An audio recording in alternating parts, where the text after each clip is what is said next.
Olá, amigos e amigas do blog do Chicão Somavila. Hoje, excepcionalmente nessa sexta-feira, nós trouxemos aqui para uma entrevista o nosso amigo de muito tempo, advogado Nelton Friedrich, que também é pré-candidato a deputado federal e coordenador do plano de governo do pré-candidato Osmar Dias ao governo do Estado. A gente lembra que o Nelton Friedrich, né, que o Nelton, ele foi o deputado nota 10 na Constituinte. Está aí a foto do Nelton, né, deputado nota 10 na Constituinte. E nós vamos descascar um pouco aqui, ver o que o Nelton tem a fazer, a falar, né? E o Nelton, na ocasião, tinha 41 anos de idade. O Nelton tinha 41 anos de idade, mas ele vai falar sobre isso, a Constituinte, o nota 10 que ele recebeu, o porquê que ele recebeu isso, né? Em decorrência de quê? Da sua assiduidade. Então, eu dou uma boa noite para o Nelton. Seja bem-vindo, Nelton, e obrigado por ter aceito o nosso convite. Olha, eu que sou muito grato, porque, primeiro, nós temos um conhecimento, enfim, uma amizade de muitos anos, e eu tenho o prazer de vir aqui, de estar com o Chicão, conhecer essa sua experiência tão positiva, e principalmente pela oportunidade. Eu agradeço muito e estou muito satisfeito de estar aqui. Legal, Nelton. Então, vamos lá. A sua luta política começou durante a sua época de estudante, Grêmio Estudantil, né? Fale um pouco disso. Como é que era lutar politicamente naquela época? Bom, eu comecei muito cedo, porque tive a felicidade de estudar no educandário que tinha Grêmio Estudantil, inclusive por sala de aula. Era um movimento muito bonito. Logo depois, evidentemente, eu passei, na época chamava secundarista, e ajudei a fundar a comunidade estudantil, depois fiz parte da União Municipal de Estudantes lá em Toledo, no oeste do Paraná. Uhum. E quando eu, na verdade, ainda era secundarista, evidentemente num período já muito complicado, porque nós estávamos num período ditatorial. Às vezes os jovens que estão nos vendo não têm ideia o que é uma ditadura. Uhum. Por quê? Porque você, na verdade, não tinha nem o direito de falar, não é nem o que falar, era poder falar. Uhum. Só que aí eu vim fazer a faculdade, e lá na PUC frequentei o curso de Direito, depois fiz um período de jornalismo, mas é importante e interessante dizer que acabei logo sendo vice-presidente do diretório acadêmico. E depois acabei assumindo a presidência. Mas era tão complicada a situação que o presidente que eu acabei substituindo, ele pegou 2 anos de cadeia porque era uma luta nossa contra a ditadura, sim, mas por mais veros para a educação, em defesa da União Nacional dos Estudantes, mas ao mesmo tempo havia uma expressão muito bonita que nós usávamos nas passeatas, e na verdade muitas vezes vinha a área de repressão e acabava com tudo, e o cacete comia solto, bombas de gás lacrimogêneo. Uhum. Então foi uma espécie de amadurecimento no período estudantil, de como a gente precisava manter viva essa luta, né? Por mais que você tinha um período autoritário, repressivo, uma coisa dramática, a gente não sabia se ia ser preso na semana seguinte ou daqui a um mês, quer dizer, era um momento muito, inclusive, difícil de viver. Mas aquela luta titânica, por exemplo, para a gente defender a universidade, defender o ensino público e gratuito e de qualidade, nós tínhamos uma expressão muito bonita que se falava, quer dizer, mais pão, educação e menos canhão, mas ao mesmo tempo era a busca por mais verbas para a educação. E aí nós tivemos um acordo MEC-USAID, como é que veio lá dos Estados Unidos um pacote para poder ser implantado no Brasil, e nós nos rebelamos contra isso. E aí, quando terminou a universidade, ainda era período autoritário, nós voltamos lá para o interior do Paraná, lá no município de Toledo, e logo já passamos a fazer parte da atividade política partidária no MDB, que era contra a Arena, que era o partido da ditadura. Era o bipartidarismo. Era o bipartidarismo. Né? Até fui candidato a prefeito, fiz mais votos que o candidato eleito, porque tinha a jogada das sublegendas. Depois eu fui eleito deputado estadual. E quando deputado estadual, a gente teve uma atuação muito forte, tanto é verdade que recebemos até por todo o processo de trabalho de deputado do ano, já no primeiro mandato, no primeiro ano do mandato, melhor dizendo, e a gente trabalhava muito essas questões sociais, as questões econômicas, os direitos humanos, a liberdade, a democracia. E quando chegou em 1982, acabei sendo eleito o quarto mais votado do Paraná, deputado federal. E aí o governador José Richer, que na época se elegeu governador, foi a primeira eleição em 20 anos para governador de estado pelo voto direto, e acabei sendo secretário de Estado. E aí fui secretário de Estado do Paraná e fizemos um trabalho interessante porque nós criamos o Clique Urbano, o Clique Rural, que levou a eletrificação rural para muitos bairros, para 123 mil propriedades rurais, criamos um programa estadual de meio ambiente, criamos um programa de micropostos, trabalhamos o chamado mutirão habitacional, que era casa para quem ganhava até 2 salários mínimos e não podia gastar mais que 10% da sua mensalidade e ter a sua casa própria. Enfim, um trabalho muito interessante. Logo em seguida veio a Constituinte. E aí fui eleito deputado federal, e a Constituinte foi um momento que eu diria assim, extraordinário. Se eu pudesse dizer, Chicão, foi o meu PhD. Por quê? Porque você, quando entra num processo constituinte, todo o país se desnuda e todos os interesses aparecem. E o processo constituinte brasileiro, muita gente não lembra e outros não viveram, o processo constituinte foi um dos processos mais abertos, democráticos e participativos de qualquer processo constituinte do mundo. Nós chegamos a ter, em média, 5 mil pessoas por dia, representantes das mais diferentes áreas. Não tinha uma área que não tinha representante atuando na Constituinte, pressionando exatamente para que nós, que saímos da ditadura, tivéssemos realmente um processo de redemocratização, mas também de direitos humanos, de avanço e conquistas nas todas as áreas, econômica, social, ambiental, cultural. E aí eu tive o prazer de, nesse momento, conseguir uma questão muito boa, 95% da assiduidade, quer dizer, entre os Você apresentou 513 emendas, né? 513 emendas, 141 foram totalmente acatadas. E também fui relator de uma subcomissão e membro da comissão, que eu diria assim, mais importante, que sistematizava todas as propostas, que era a comissão de sistematização. E aí acabei tendo ao final uma questão que, não é que eu me orgulho pelo fato de me ufanar nisso, mas foi um reconhecimento porque mais de 530 entidades que estavam acompanhando dia a dia de todo o processo de elaboração da Constituição, deram o título de Constituinte Nota 10, que aliás dos 33 do Paraná, do DIAP. O DIAP compreendia mais de 530 entidades das mais diferentes áreas, inclusive dos trabalhadores, etc. Eles acompanhavam cada voto. E aí tive essa conquista de ser o único dos 33 que teve nota 10. Nelton, muito legal, tá muito legal mesmo essa tua explanação. Você vai continuar, mas deixa eu ler antes aqui o nome das pessoas que estão participando. A Maria Helena Somavila, o Álvaro Gergolê, fala Chicão, boa noite. O Álvaro Gergolê é um advogado aqui do município de Pinhais. O Osmar Nunes Cardoso, olha aí, ó, pedetista de Quatro Costado. A Nélcia Osório e Flávio Vilmar Silva também entraram. Um abraço aí, esse eu garanto, o Flávio Vilmar.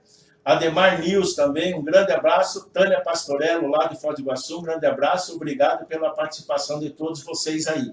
Mas continuando, e nós já voltamos nesse assunto,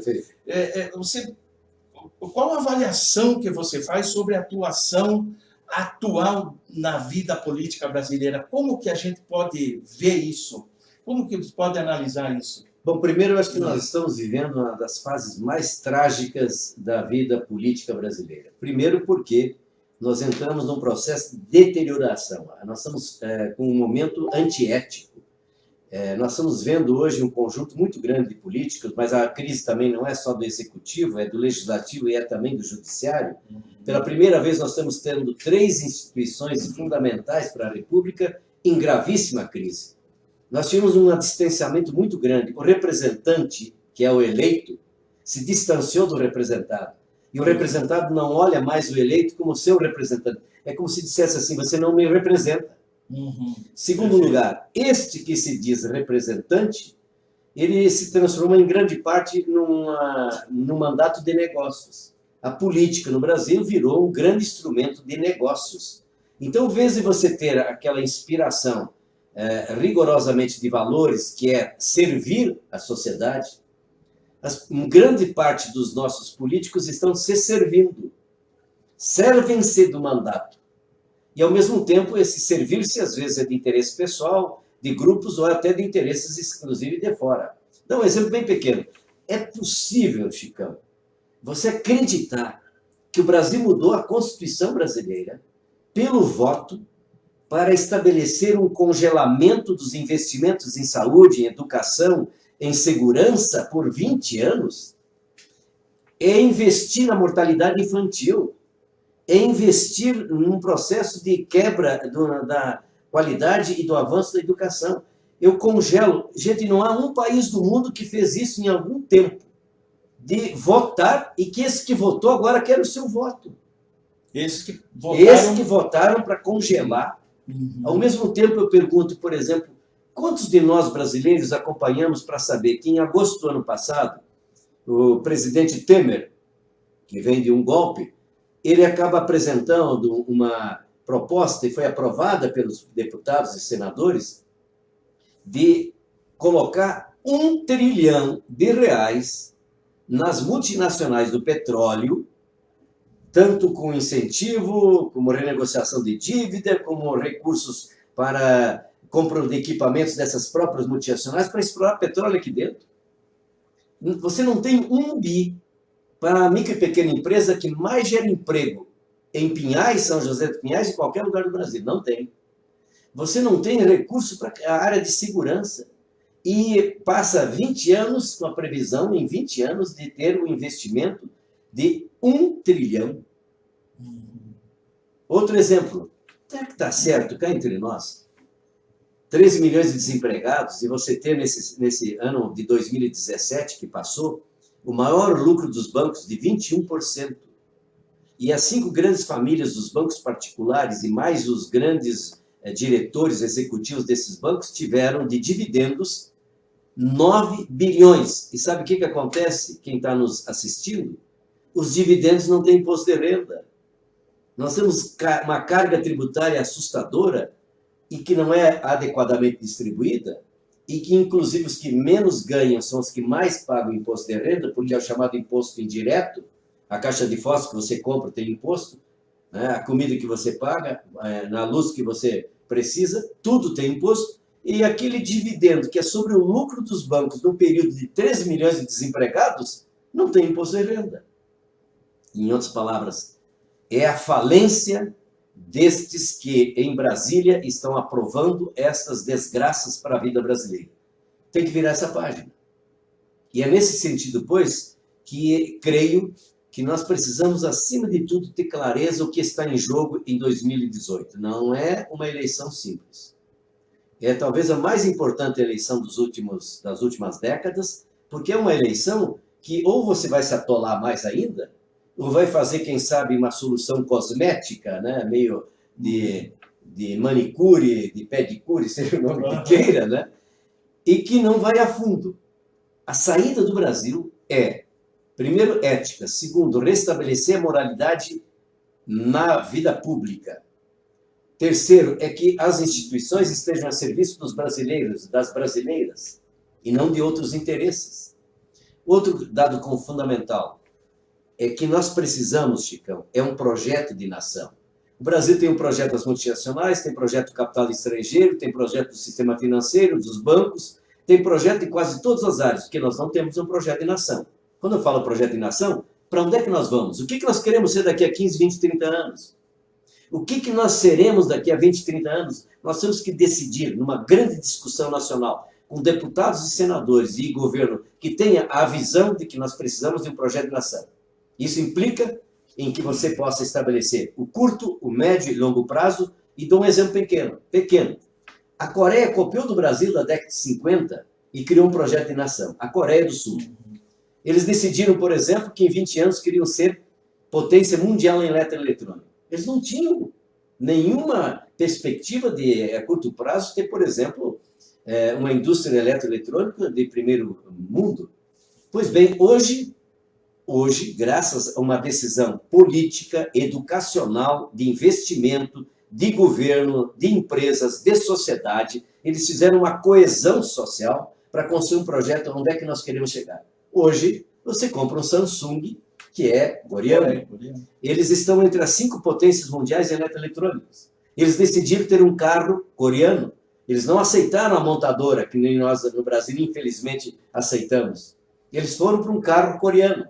Hoje você compra um Kia, você compra um Hyundai. Eu estive na Coreia algumas vezes. Você tem todos os caminhões, praticamente, os ônibus, os carros são coreanos, porque eles dominaram o conhecimento do motor.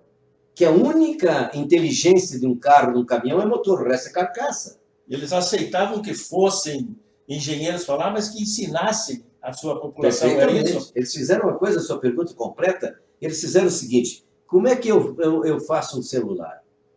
Monta, desmonta, monta, desmonta, monta, desmonta. Quando chegou um momento que tinha coisa que mesmo desmontando e montando ainda não estava bom, eles contrataram o Chicão lá do outro país, por exemplo, do Japão, a peso de ouro, para dizer para ele como é que sai desse enrosco que não está dando certo aqui. E aí eles aprenderam a fazer. Eles chegaram na Panasonic, compraram a televisão, montaram, desmontaram, e hoje eles ganham da própria Panasonic com a Samsung. Assim, eles fizeram uma coisa que eu poderia chamar, em todas as áreas eles trabalharam um projeto de nação. E deu no que deu. Hoje, por exemplo, o país que tem Wi-Fi, enfim, a fibra ótica mais rápida do mundo é exatamente a Coreia do Sul. Do Brasil, 79º lugar em velocidade de fibra ótica de Wi-Fi. É brincadeira. Mas vamos lá. Dulcineia Nascimento entrou, um grande abraço. A Tânia Passanello, lá de Foz, manda boa noite para o Chicão e para o senhor deputado Nelton Frederich, lá de Foz do Iguaçu, da família Pastorello, uma família bastante tradicional lá na... Perfeito, um abraço muito forte a Tânia. Isso. O Arnaldo Silveira também entrou, trabalha com cultura aqui na Prefeitura Municipal. É uma pessoa bastante capacitada mesmo. Bem, e como que você explica, Nelton? A conversa está boa, mas a gente tem que acelerar. Não tem problema, o tempo aí nós temos. Como é que você vê assim, a questão do voto? É um instrumento importante, como que ele deve ser exercido? Isso tem um segredo? Como que é isso? Bom, eu diria assim, nós estamos evidentemente vivendo um período tão adverso no Brasil que a própria democracia adoeceu. A democracia brasileira está enferma, mas está enferma da maneira como nós tratamos a democracia. Alguém poderia perguntar, mas se ela está enferma, o que é que a gente faz? Não é com cirurgia para tirar a democracia e colocar outra coisa, é aumentar a democracia. Eu chamo que o melhor remédio que nós temos no Brasil é a democracia de alta intensidade. É a democracia em que você tem a representativa, que é o que nós vamos votar este ano, e se alguém está pensando em não votar, eu só tomaria a liberdade para fazer a seguinte análise. Quem não votar pode ser até um gesto de protesto, mas vai se esgotar no dia da votação, porque alguém vai estar eleito.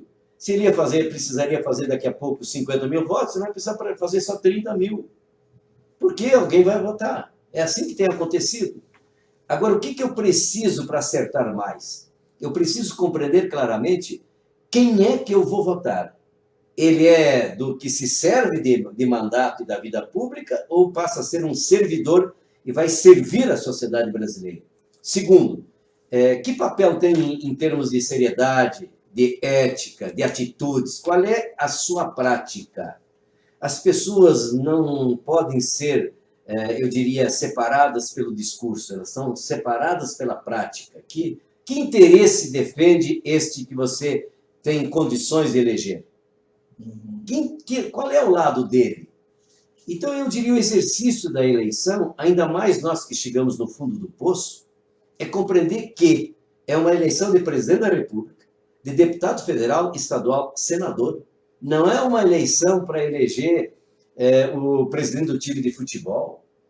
É a terceira economia do mundo que está em ladeira abaixo, que está tendo um governo que é antipovo, que é antinacional, e que, portanto, é um governo entreguista, e que nós, evidentemente, estamos vendo agudizar, aprofundar todas as crises, que são muitas crises, e que só tem um jeito. Nós temos que acertar para eleger um presidente da República que tenha compromisso de aumentar a democracia, de fazer quanto mais possível plebiscitos e consultas populares sobre as grandes questões do país, uma reforma tributária, uma reforma política, eleitoral, partidária. De repente nós podemos decidir num plebiscito, faz debate no Brasil todo, e aí a sociedade decide, não deixa para o deputado votar, que às vezes vai votar porque ele vai votar o que interessa para ele, porque ele quer se manter. Nós temos que ter legislações que sejam a serviço da sociedade, não de setores. Outro exemplo concreto. Nós temos a Constituição brasileira, que eu ajudei a escrever, ajudei a ser um dos coautores do parágrafo único do artigo 1º, quando você abre a Constituição e tem todos os entes federativos, quando vai para o artigo 1º, está escrito lá: todo o poder emana do povo que o exerce através dos seus representantes, esse que você vota, ou diretamente nos termos dessa Constituição. A primeira Constituição de todas as Américas, que colocou na Constituição a democracia direta. Por isso eu estou falando de democracia de alta intensidade. Como é que a gente compreende que a democracia representativa, que está em gravíssima crise, mais ainda no Brasil, mas está no mundo inteiro, porque ela se afastou da sociedade, a representativa, o Estado está divorciado da sociedade, então é preciso recompor essa arquitetura republicana, democrática, e a política como ciência e arte de bem servir. Perfeito. Mas, por outro lado, nós temos que compreender que nós temos ferramentas e precisamos utilizar mais, que são da democracia direta. Por que não ter mais plebiscito no Brasil? Nós vamos vender a Petrobras? A Eletrobras? Ou vamos fazer uma consulta popular, o que vende e o que não vende? Eu lembro da tua luta, não te cortando, eu ia nesse sentido, a tua luta incansável, a tua saga, né? Quando você se predispor a lutar contra a venda da Copel. Mas é claro, veja bem... Essa foi uma luta... Eu vou tomar liberdade aí, 30 segundos. Energia é o sangue que move a economia. Ninguém vai conseguir viver sem energia. Isso já faz algum tempo. E aí você tem uma empresa de energia que, além de lucrativa, ela tem uma boa gestão. Agora tem que mexer mais, porque hoje a Copel está mais servindo os acionistas do que o povo paranaense. Olha o aumento do que eles estão fazendo da energia, isso não tem cabimento. Eles estão mais a serviço, por exemplo, de quem é sócio, que tem ações, do que da sociedade paranaense. Pois bem, a Copel, sem a Copel nós não teríamos feito o clique urbano e o clique rural, que eu falei há pouco. Eletrificamos 56 mil propriedades em bairros mais pobres e 123 mil propriedades na área rural. Sem ser estatal, nós não teríamos conseguido fazer. Outra coisa, a Copel é, na verdade, uma instância de grande inteligência. Como é que eu pego essa inteligência e ajudo a desenvolver o Paraná?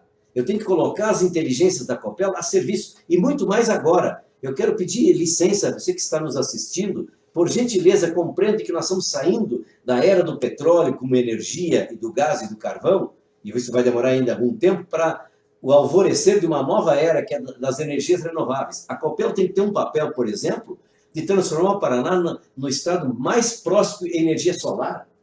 Tem sol o ano inteiro. Energia eólica, já temos experiência ali no sul, por exemplo, na região de Palmas. Então, além da hidroeletricidade, energia solar. No entanto, hoje no Brasil, de toda a energia que os brasileiros consomem, as brasileiras consomem, apenas 0,7% é de energia solar, que é de graça, só o ano inteiro. É o único país do tamanho continental que o Brasil tem, que tem energia o ano inteiro. A Alemanha tem 6 meses de neve, tem sol muitas vezes pior que o sol do Paraná.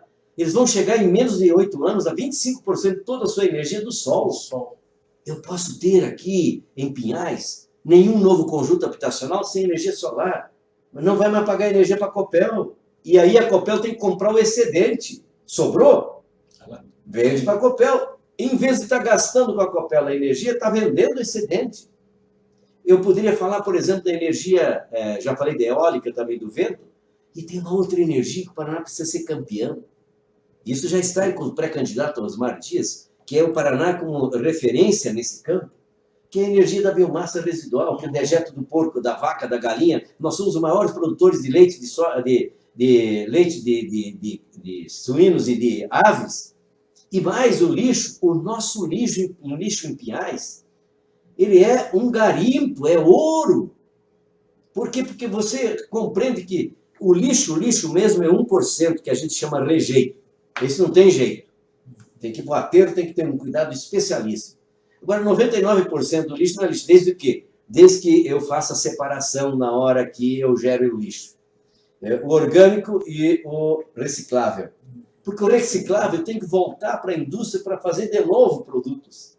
A natureza não aguenta mais, nós estamos na maior crise socioambiental do mundo, porque inclusive nós estamos colocando em risco a vida humana no planeta Terra, pelo aumento da temperatura, pelas mudanças climáticas. Aí tem uma agenda chamada 2030, que o Brasil assinou com 193 países, e que é a agenda da vida, da sustentabilidade, de cuidar da nossa casa comum, da água que bebemos, do ar que respiramos, da comida que comemos, da vizinhança, de um novo programa de desenvolvimento sustentável, com 17 Objetivos de Desenvolvimento Sustentável. Pois bem, o Brasil tirou do seu radar isso.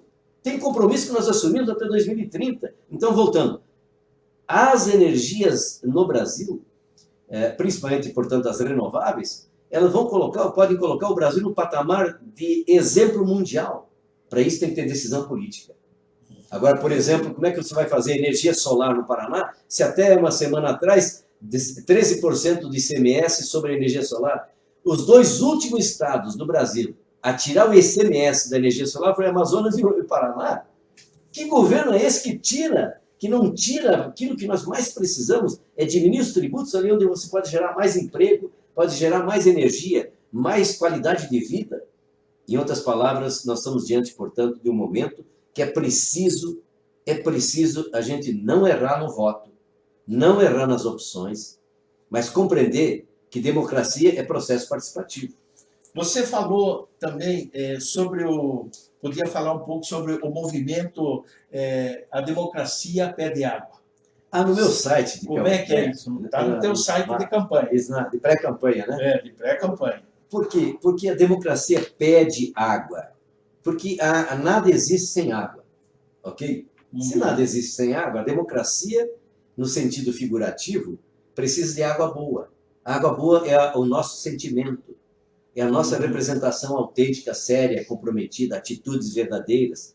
Então, a democracia está pedindo água para que a gente possa fortalecer ainda mais a democracia. É nesse sentido. Mas a água também por quê? Porque a gente precisa compreender aí o lado também, especialmente da questão da água propriamente dita. Não existe nenhum animal, nenhum vegetal, nenhum humano que vive sem água. E a água, ela tem que ter um compromisso, e nós que criamos o programa Cultivando Água Boa, esse programa que nós criamos quando a gente foi convidado para participar da diretoria da Itaipu Nacional em 2003, em 13 anos nós recuperamos 1/3 das microbacias naquela região da bacia do Rio Paraná, parte 3. Fizemos uma grande inclusão social e produtiva. Recuperamos mata ciliar, nascentes, readequação das estradas, terraceamento. Portanto, mudou profundamente essa questão do cuidado, da atenção, mas fazendo o econômico, social e ambiental. Chegamos a 65% de toda a merenda escolar em 325 escolas municipais de produção local, do pequeno produtor. Isso mexe com a economia local e regional. E 31% de produção orgânica, porque o teu alimento é tua saúde é teu alimento. O melhor remédio que existe no mundo não é o da farmácia, é da comida que você come. Pois bem, é por essa razão que a água precisa de uma coisa compromissada de todos nós. Nós precisamos água para a paz, porque a água vai ser objeto de guerras. Nós temos que ter água para todos. Para isso a gente tem que ter muito cuidado. É a ética do cuidado. Quem cuida, terá. E quem cuida é porque ama. Mas a água também tem que ter um outro dado muito importante. Ela precisa de paz. A água, ela não consegue ter paz se ela recebe o seu esgoto, o seu lixo, se ela recebe as autoridades que fazem olho grosso, por exemplo, a poluição e contaminação das águas. As águas, na verdade, ainda estão transmitindo mais de 50% das doenças no Brasil. Pensem o que significa hoje as águas que estão tendo, em todas as águas que nós estamos bebendo, tem micropartículas de plástico, de tanto plástico que nós estamos usando e jogando de qualquer jeito. Eu podia falar, por exemplo, do que significa, por exemplo, nas águas, os metais pesados, que são cancerígenos. Um celular como esse tem 40 elementos químicos.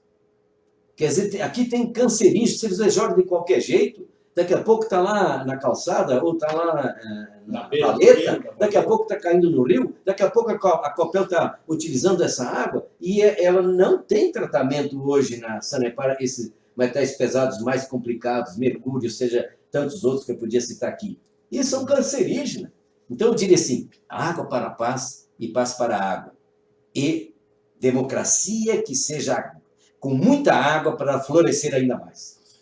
Legal. O Nelton, tem uma pergunta aqui da Tânia Ferreira, que ela é funcionária pública de Pinhais. Não sei se você acompanhou essa questão aqui, mas eu vou fazer a pergunta, está aqui.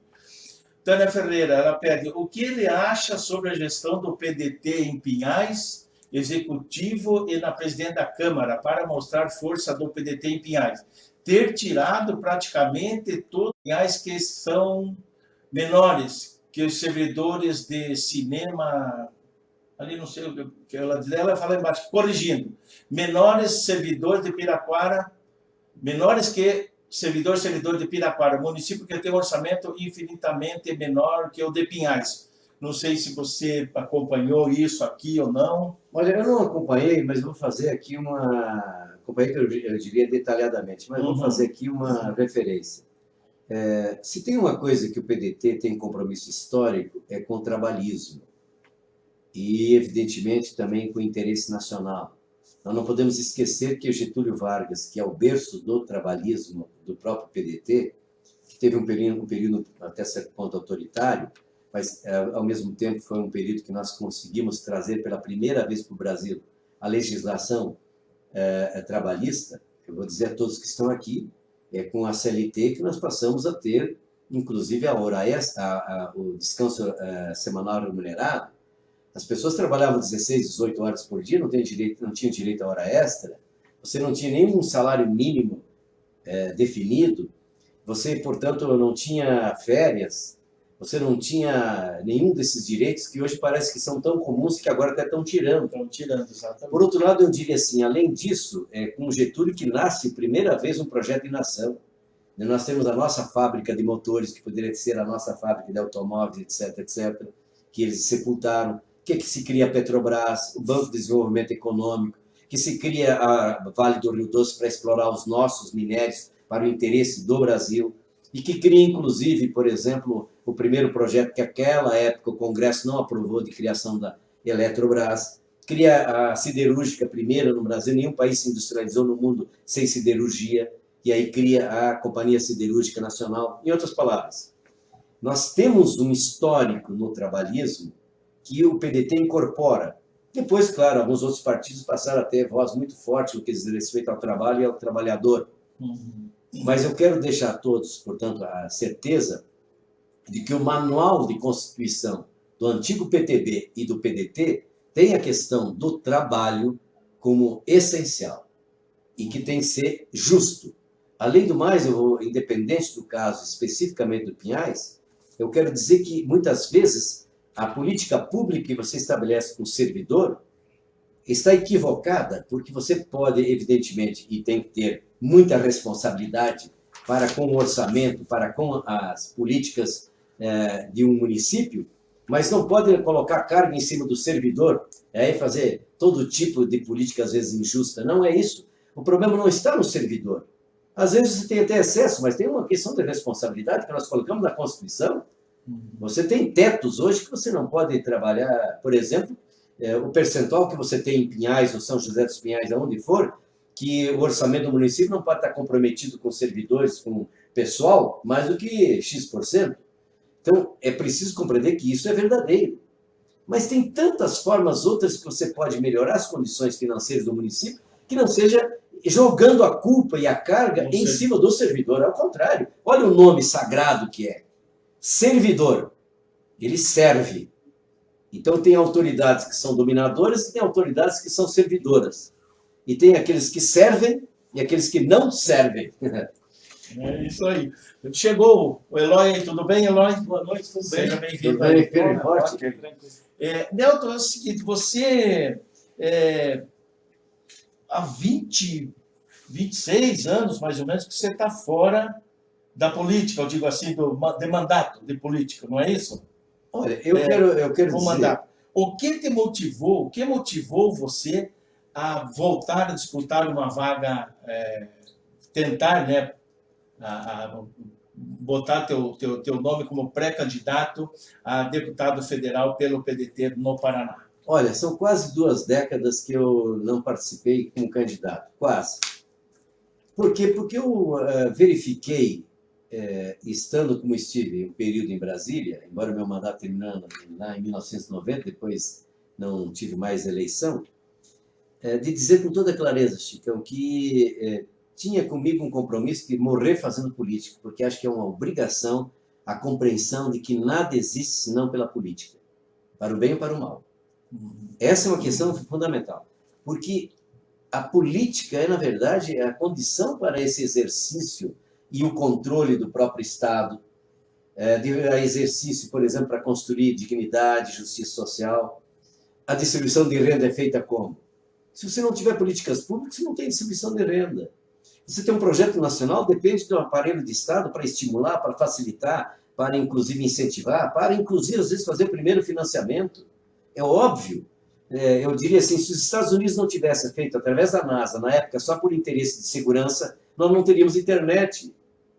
Eu estou falando dos Estados Unidos. A internet vem numa pesquisa, num trabalho com a NASA, por outros objetivos. Não era o objetivo hoje da internet que tomou conta do mundo e é revolucionária. Então eu diria assim, o papel do Estado é insubstituível. É insubstituível. Agora, de novo, o próprio Estado, a pergunta é, a quem serve o Estado? Ele pode servir aos grandes interesses, inclusive, da de fora. E vou tomar liberdade para voltar isso para a sociedade.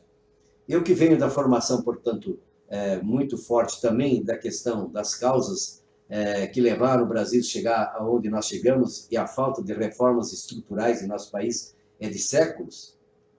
Eu diria, o exemplo mais, forte, simbólico, é o Darcy Ribeiro, com quem tive a oportunidade de conviver como presidente da Fundação Alberto Pasqualini, que é um dos pais do trabalhismo brasileiro, em que ele dizia que as sociedades cada vez mais, Chicão, as sociedades vão se dividir entre as sociedades que produzem sementes e as sociedades que comem frutos. As que produzem sementes sempre vão ter frutos. E as que consomem só frutos sempre vão depender, vão comer na mão dos outros. O Brasil tem todas as condições de ser um país com soberania nacional, de ser um país que aproveita a riqueza de ter solo o ano inteiro, de ter os melhores solos do mundo, de ter ventos favoráveis, de ter biodiversidade como nenhum outro país do mundo tem a diversidade que nós temos com bancos biogenéticos. E hoje nós somos dependentes de 82% dos medicamentos que nós usamos em Pinhais, dos medicamentos que nós compramos na farmácia, 82% são importados, com o maior banco genético, biogenético que nós temos no planeta. Para vocês terem uma ideia, 25 mil plantas respondem praticamente por 95% de todos os medicamentos do mundo. O Brasil tem nas nossas florestas, seja na floresta amazônica, seja, por exemplo, mesmo da floresta aqui, do que nós podíamos chamar da região mais do sul do Brasil, nós temos um banco biogenético que apenas conhecemos 4% da química das plantas. Quantas das doenças que temos hoje nós vamos resolver pela pesquisa, pelo conhecimento, de que trata essa planta e para que ela serve? Então eu diria assim, em todos os campos nós temos a possibilidade de ser uma potência, mas é preciso governo, decisão política e sociedade para compreender isso que eu falei. Se quer ser uma sociedade que vai comer na mão dos outros, sempre de ser dependente, então isso tudo me revolta a ponto de dizer, eu já tinha, como eu disse, decidido a não disputar mais eleições, mas a excepcionalidade e ver o que eu estou vendo com o meu país, de ficar, por exemplo, de braços cruzados e ver a entrega que estão fazendo no meu Brasil, a desconstrução, a desindustrialização. Chicão, eu falei de 82% dos medicamentos são importados, ou a matéria-prima é chamada fármaco para fazer medicamento. E alguns desses fármacos, eles primeiro saem do Brasil pelas nossas plantas, pelas raízes, pelos frutos, etc, etc, né? E aí depois importamos pagando 2 vezes. O royalty, porque está patenteado, e o medicamento propriamente dito. Isso dá 55 bilhões de buraco por ano. Mas quando você vai para os hospitais, para ficar só no campo da saúde, 80% de todos os aparelhos hospitalares, do bisturi ao raio-x e assim por diante, eles são importados. Dá mais quase 60 bi. Em outras palavras, nós estamos com mais de 105 bilhões de buraco todo ano na importação de aparelhos e, ao mesmo tempo, de medicamentos, quando nós poderíamos ser autossuficientes, se não ser totalmente autossuficiente, ao menos em grande parte. Mas o pior de tudo, como eu sempre brinco e digo, pior que os gringos que nos compram são os maus brasileiros que nos vendem. Perfeito. É mudar essa página da história. E aí, eu vou ficar em casa? Agora eu vou pescar? Eu não consigo mais assistir noticiário, porque há uma revolta interna que vai crescendo, de indignação, de sabendo que é possível fazer, que esse país tem jeito, e vendo o que eles estão fazendo. E ainda querem o meu voto, o seu voto. Está na hora da gente ser o maior de todos os jogadores. Quem não serve porque não está servindo, conta para ele. Legal. O Ari Lima entrou também. Boa noite, Arizinho. Um grande abraço para você. Nelton, você reuniu aí essa semana, ou a semana passada, se eu salvo engano meu, em Medianeira, com um grupo lá para mais ou menos, ou para estudar o plano de governo, é isso? Para ser apresentado, no caso, como pré-candidato, é isso? Eu tenho aqui, ó, vamos ver se é esse aqui mesmo, essa aqui, ó. Você se reuniu lá em Medianeira com o pessoal, o Nelton é aquele de camisa listrada ali, ó. Isso. Vocês estavam bolando, conversando sobre o plano de governo? Que... São duas grandes motivações para essa reunião. Eu tinha 6 municípios, nós estamos fazendo isso em toda a região, por exemplo, né? Agora vamos ter uma com 14 municípios em Santa Helena, também lá no oeste, que é no dia 20. Na verdade, são duas grandes linhas de trabalho. Uma delas é, na verdade, aquecer os tamborins para um processo eleitoral que se aproxima mesmo.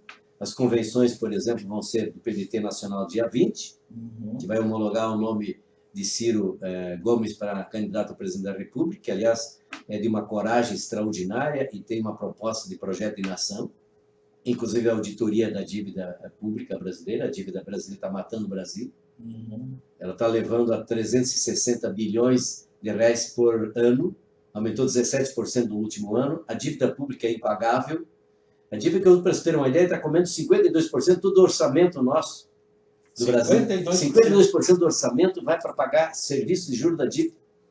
Então tem que mudar isso. E é preciso um governo muito popular, de grande crédito na sociedade, de esperança do povo, para poder negociar de igual para igual com esses chamados credores, para você chegar a um termo de entendimento e tirar do sufoco.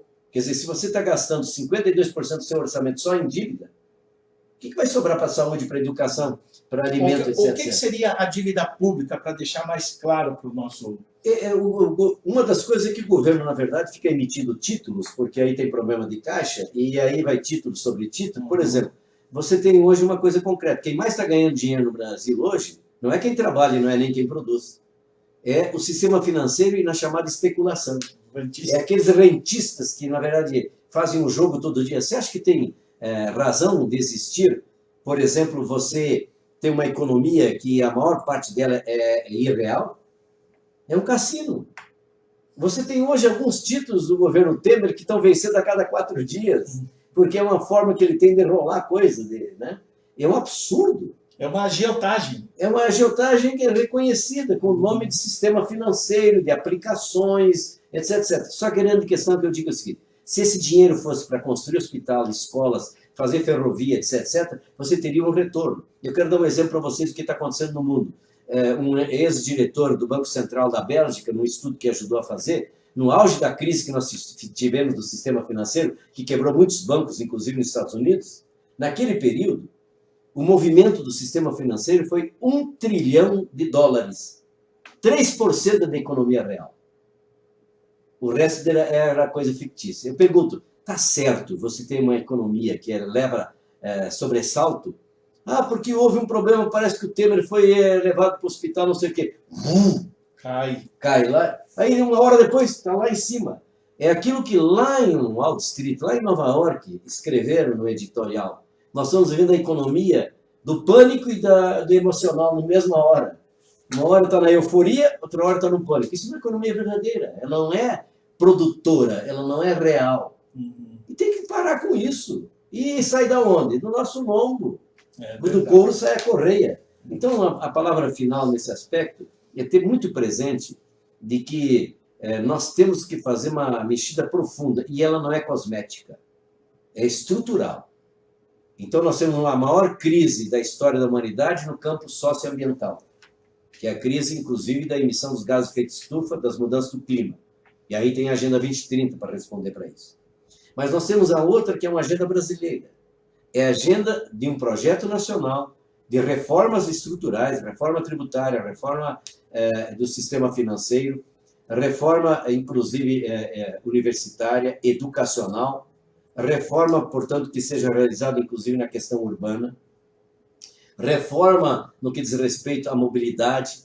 Não é possível que a gente continue, na verdade, tendo esses congestionamentos que temos, desse gasto extraordinário que temos, inclusive com a poluição. O Brasil está gastando R$4 por segundo para tratar das doenças do aparelho respiratório e do aparelho circulatório por causa da poluição das cidades. R$14 por segundo é o gasto brasileiro.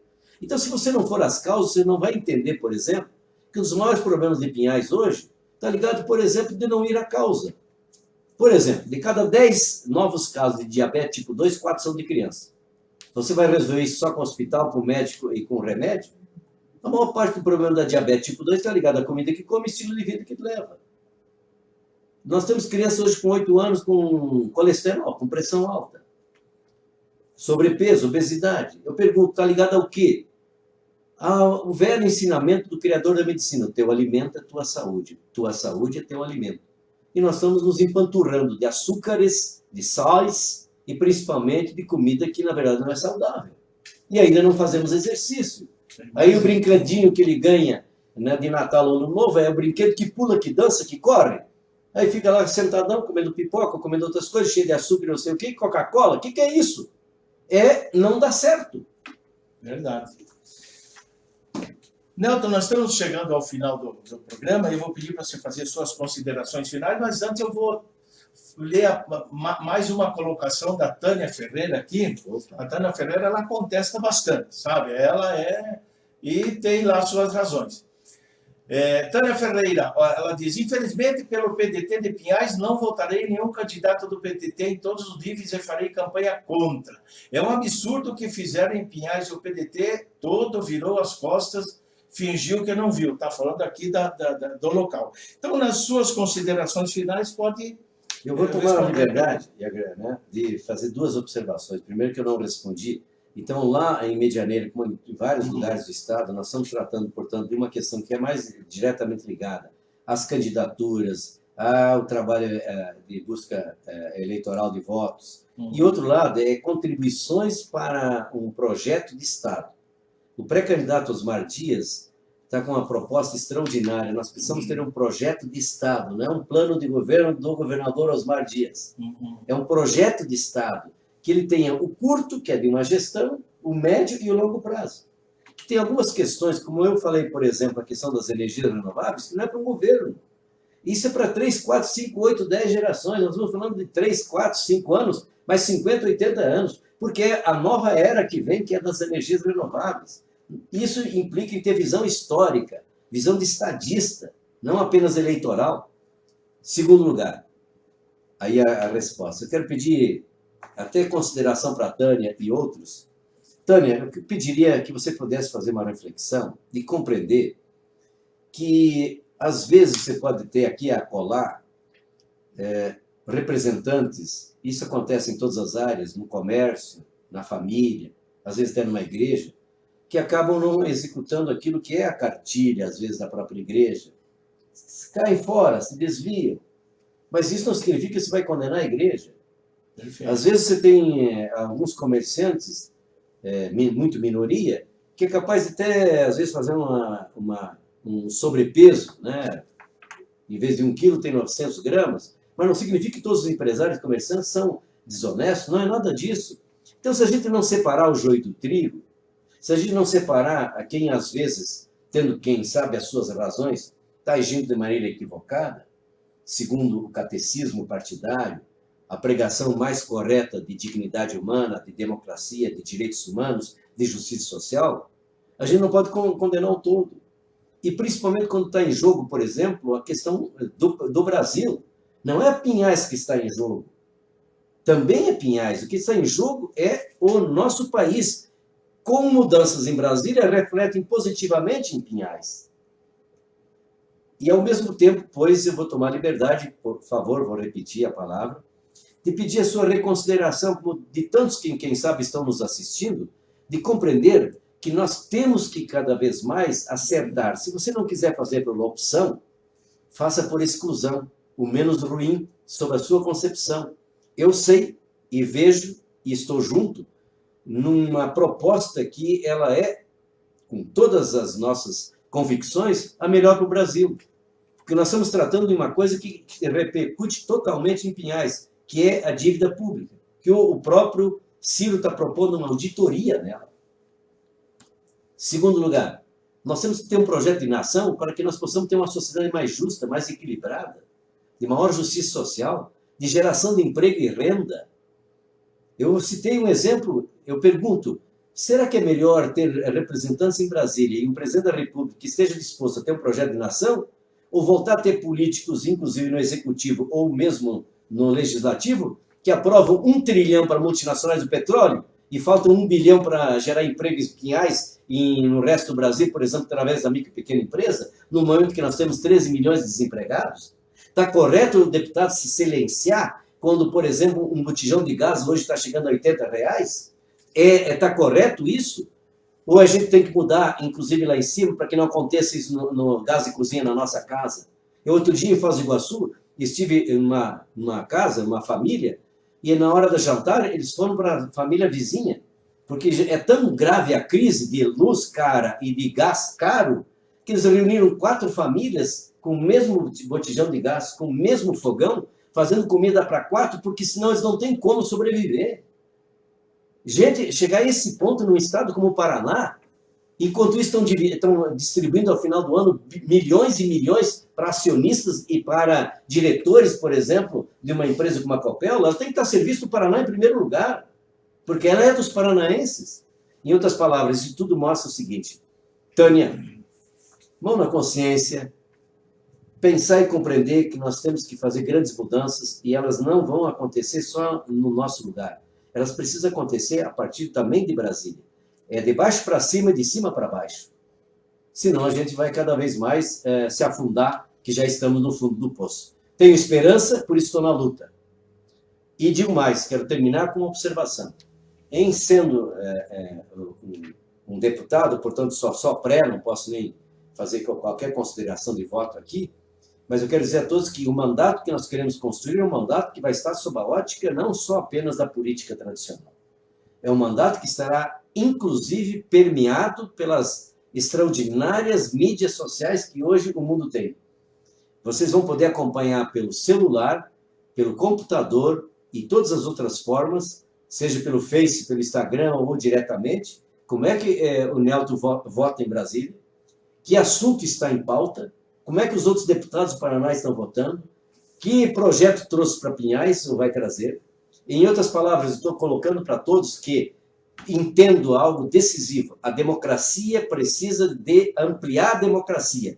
É democracia de alta intensidade, não superficial. E isso implica, portanto, em um mandato que é de coletivos, não é do Nelto. Um mandato de cidadania ativa e não de cidadania passiva. É outro tipo de fazer política, como nós precisamos do planeta Terra, um outro jeito de morar na nossa casa comum.